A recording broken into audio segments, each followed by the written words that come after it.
โจกเลยน้องนะโหลดมาเลย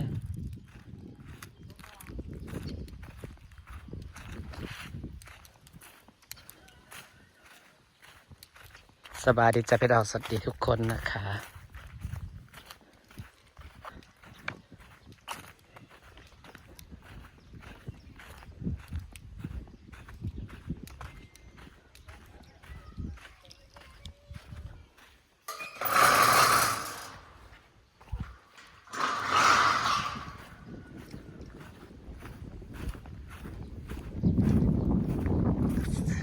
คือกั้งกองใส่สุดงามเลยแต่หญิงน้องอีวันนะบอกฮะอ๋อแล้วก็จะได้จบน้องอ๋อพอดีแหละปล่อยขี้หมูลงมาใส่ผักบ่งในงามคือยังไงแหละ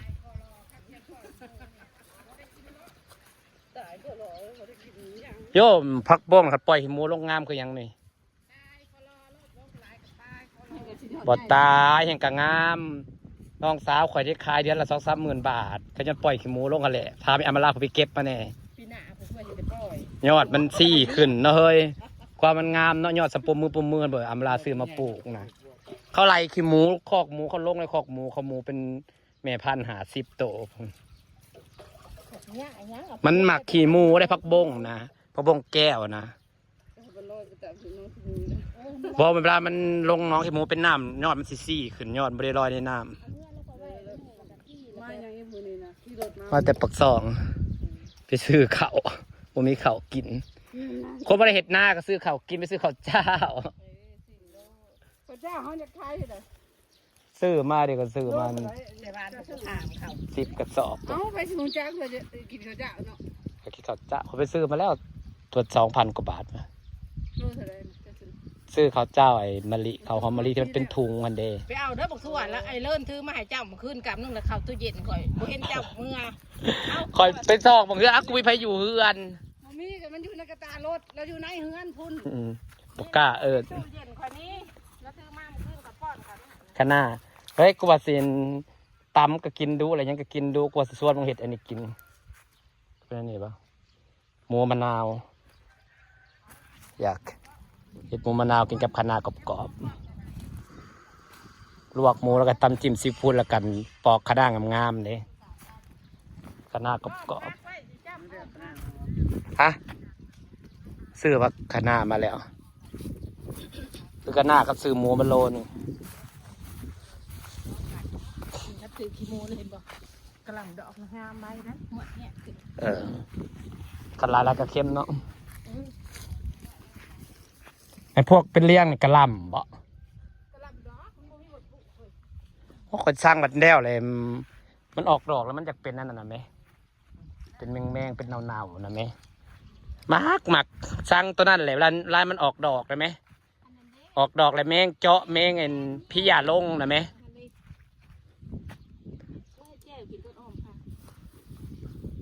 พอจกกระบอนเลยขึ้นมาคูดกระบอนบ่แล้วจกน้อยวันต่อ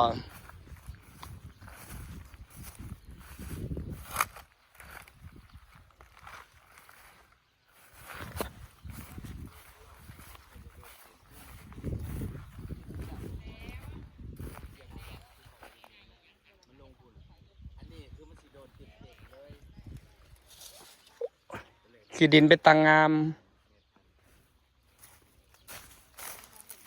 จกเหลือกอลิซาบานี่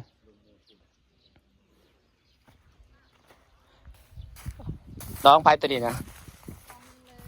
ป้าจกเหลือกอลินี่แต่ว่าเลิกแต่ว่าอาศัยเลิกบ่ก็แต่จริงเขาบริยากได้ช้าแต่ว่าเขาสิเลี้ยงหมูคูนดินตรงนี้สิเลี้ยงหมูสิเป็นบ่อน้ำขี้หมูไหลลง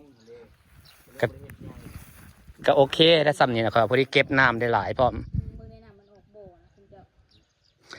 บ่คันมันเลิกกันมันเก็บน้ำได้หลายพร้อมมาน้ำมีน้ำหดพักพร้อมนี่น้ำขี้หมูเห็นก็งามขี้หมูเปิดกระสิปล่อยลงน้ำปล่อยลงเบิดเลยทั่วทุ่งได้เบิดแถวนี้อะไรเขาบริพันธ์หมดทั้งนั้นโป้เลิกกันเลยเนาะสาวนี่ แนมลงไปแล้ววิ่งหัวเนาะ มันเลิก ไล่ตาเนี่ย เป็นแบบเฉพาะเขาจังเขาหน้ามืดเขาเจ้าพระเจ้าจากตกอย่าเขาใส่แว่นขยายแล้วเขาย่างคนบ่เคยใส่แว่นขยายแล้วเขาย่างนะเฮ้ย เดี๋ยวแล้ว บ่อยากแนมโดนแล้วยันวิ่งยันตกลงเลย แนมไปแล้วมันเป็นเวอร์ อย่าขึ้นเป็นแบบว่าอย่าขึ้นสิวิ่งสิหน้ามืดสิยังนี่แหละ คือเขาขึ้นสูงๆกันแล้ว เนี่ยมาแล้ววิ่ง เฮ้ยเลิกอีรีสอร์ทนี่น้องเฮานำค่าแต่มักกี้ฮีนทางบ้านนะมักกี้ฮีนมันตื้นพวกสายแคมฐานนะได้ป้านขั้นเอาจกลงมาได้ อันนี้จกปักเลิกๆกับบ่ฮอดบ่มีหินดอกเนาะบ่คือดินทรายของดินทรายของนะหินหลาย มันมีหินเต็ม ยากสิจกซาดินเลิกแบบว่า3-4 เม็ดนะมันแบบมันตื้นเป็นบักหินดานอยู่พื้น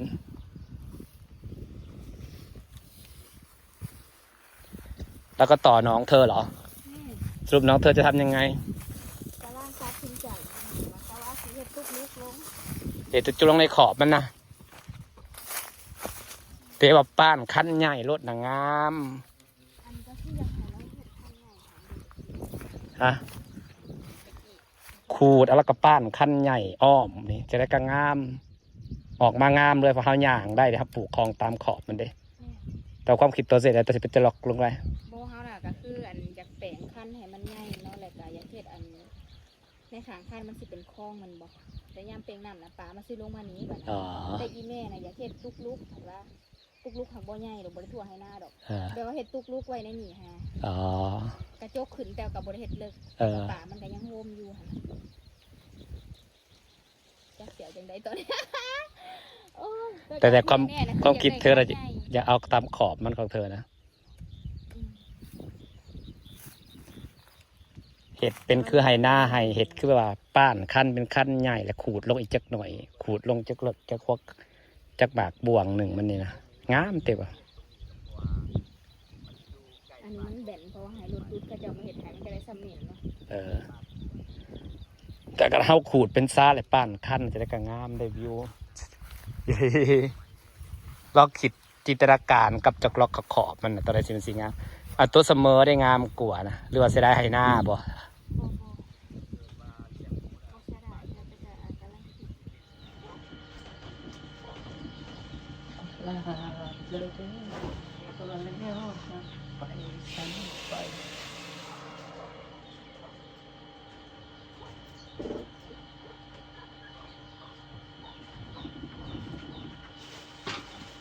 สรุป สิแขกบุญ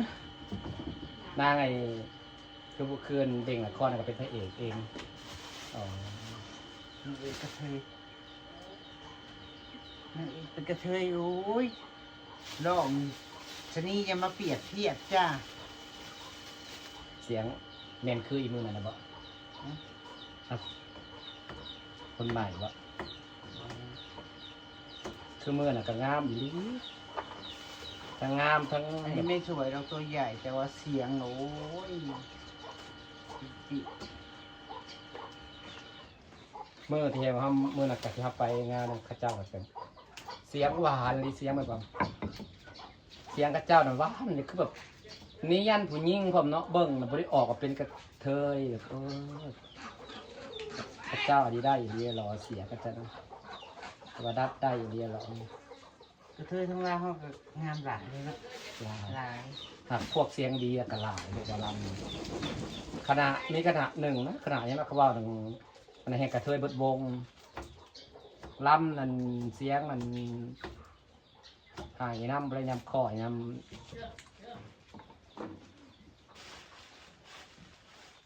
หลายคนก็สิได้ยินแต่คำว่ากระเทยกระเทยนะครับคำต่อมาก็สิว่าบ่เป็นตาอย่างประมาณนี้พอได้มาพังมาสัมภาษณ์แล้วก็โอ้ย เมื่อวานเนาะเขา ไม่ได้ เขาตั้งใจอยู่แล้วนะ เสียเปรียบให้ง่ายๆจ้า อ๋อแต่ก่อนอะดาวดวงเนาะเป็นพลักเศษหมูมะนาวกินจ้าพี่น้องจ้ามาแต่ปักซอไปซื้อเข่าวไป อันนี้ไปซื้อหมูมาไปปักกระเห็ดหมูมะนาวกินตามก็กินดุอะไรเงี้ยมันก็กินดุแล้วหมูมะนาวไม่ได้กินโดนแล้วขนาดเปาะขนาดกรอบ แบบใส่น้ำแข็งให้มันเย็นๆจังหน่อยโอ้ยขักพี่น้องกินกับโบกนาว นั่นนะกำลังบุกเดี่ยมันก็บอกเมื่อจำไว้นะ บปลูกพักเดียวปีนี่นะปลูกกระบอกเกินตอนแรกเลยพี่อาลูกยังลูกเลยบ่ได้กินกับแต่ว่าเวลาเขาเบิกมาดินะครับไปในบุมีเบิกมาดิโอ้ปลูกให้ยังนับพี่น้องเนาะไปเฮือนหลังใดก็มีแต่สวนพักใหญ่ๆเฮือนดังซีสวนพักสวนพักใหญ่นั่งไปใส่มือวะ เดี๋ยวจะบอกไปนำมาหน้าคืน นะมวนเราบ่คืนนี่นะมวนบ่ เป็นเพื่อนประมาณ1,000 บริยากมา แจกเบ่งไงแล้วเนาะ กินเบียร์เปรี้ยวเพื่อนแล้วผมไม่หมูชามเถอะไปชื่อ เอ้าเขาพ่อปอบอยไปเลยบ้างภาษา มา แต่ว่าเขาบอกกิน เขาก็อยาก พ่อบริษัทนี่กินเกินนั่น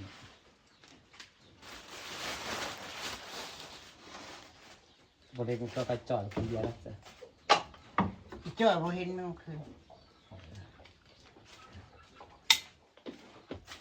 สรุปงานอยู่บ้านใดเลย บ้านยังก็รวย น้องสโนว์ นอน เข้าถึงเข้าแพงบ้านบักขอบมาได้เนาะไม่เป็นไร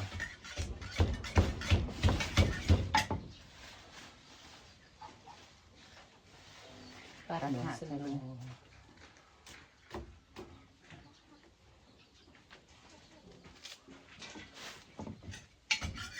วันนี้นะจะโซนสีเมื่อแช่น้ำปลานะคะ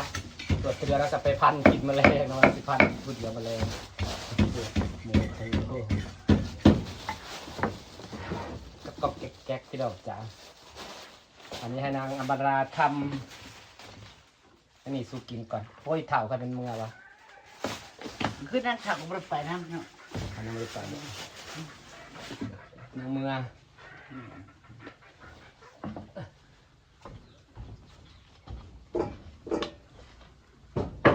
น้ำได้พูด คุณหลับเร็วเด้อพอร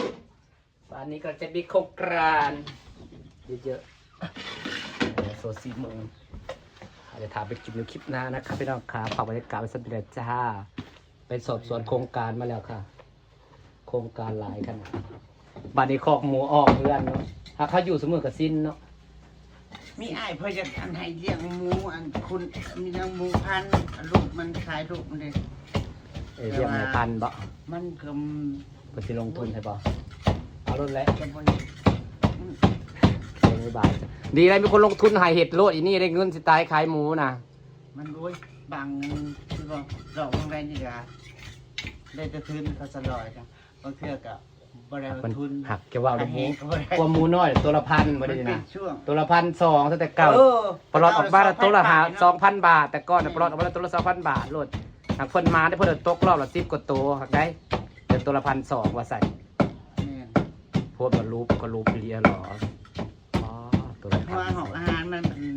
แพงเนาะ แม่หัวอาหารมันแพงบัด คุณ หมูมันเหลือโลละ30ปลายพันจากโลละ40แต่ก่อนเป็นโลละ50ผู้ใดภาพมันเขาไปขายก็แพงแท้ซะเฮ้ย เนาะบัตรเฉลี่ยรายแรก บัตรควักขายมันคือโลละ70-80 พันบัตรขายหน้าคอกขายเป็นตัวเป็นโลละ35,000 เดี๋ยวนี้เขาก็หันมาเฮ็ด ต่างกันเลยครึ่งต่อครึ่ง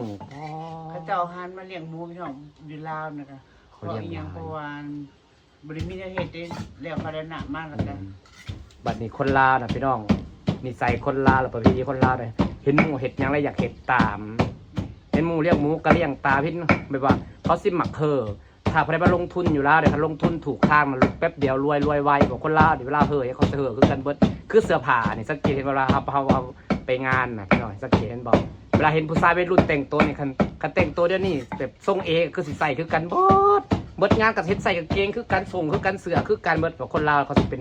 นิสัยแบบว่า ยี่ห้อเดียว นิสัยแบบประชานิยมคนแบบเป็นประเทศประชานิยมแบบว่าคือนิยมยังคือนิยมคือกันเบิดแต่ว่าคันเปิดธุรกิจถึงทางนะแป๊บเดียวรวยอีดีเห็นบอกขนาดใส่ส่งกางเกงทรงเอเสื้อทรงเอกันคันที่ใส่คือกันก็เห็นบักนะใส่คือกับเบิดประเทศลาวใส่แต่งตัวคือกันเบิดเวลาออกงาน เปรีย นะ บกันเชื่อ แม่นแนวนั่นเข้ามานั่นข คันว่านิยมเสือ MC เสือแม็กกับนิยมเบิดประเทศใส่ทุกคนพวกนี้กูบ่มีก็คือบ่คือหมู่ก็คือบ่คือหมู่เหมือนจังซี่นะแบบเขาสิเฮ็ดหยังแล้วเขาสิเฮ็ดคือกันเนี่ยคือเขาไปเฮ็ดหมูเนี่ยเขาตอนหมูเป็นราคาตอนโลละ4-50,000 50,000เนั่นไอ้พวกเลยคนรวยได้แห่งกะลงเป็น100 200ตัวเลี้ยงนั่นกันสนั่นแบบปู๊หลายอีหลีแถวบ้านก็กันมันอ่างที่เนาะมันส่งออกบ่ได้กับมันเป็นโรคช่วงนั้นเด้ กับป ราคาเลยลงบอกปับพี่พวกคนรวยได้เลี้ยง200-300ตัวแต่ละเฮือนละ200-300ตัว400ตัววันนี้ไม่เห็นเห็ดหัวอาหารขายกันเองก็มาฮิตอีกก็มาเก็บธุรกิจคือการเห็ดอะไรเห็ดคือกันคนลาวหากใครได้หมักยังได้หมักคือกันเบิดที่เราเห็นบนเสื้อผ้าสกินรถการแต่งตัวนะบริต่างกันวัยรุ่นผู้ชายเห็นขาดกันเห็นเสื้อสเต็กตัวทรงเอก็ทรงเอเบิดสุคนช่วงผลหิตอะไรก็คือกันเบิดคัดส่งตัวนี้ออกบ้านเลยปักหนึ่งใส่เห็นปักหนึ่งใส่คือแล้วก็ใส่คือกันเบิดโอเคครับพี่น้องครับฝากไว้กับสมิธครับวันนี้อยู่2 คนค่ะเจี๊ยบไปได้มาหัวเขาสีไปใส่เนาะ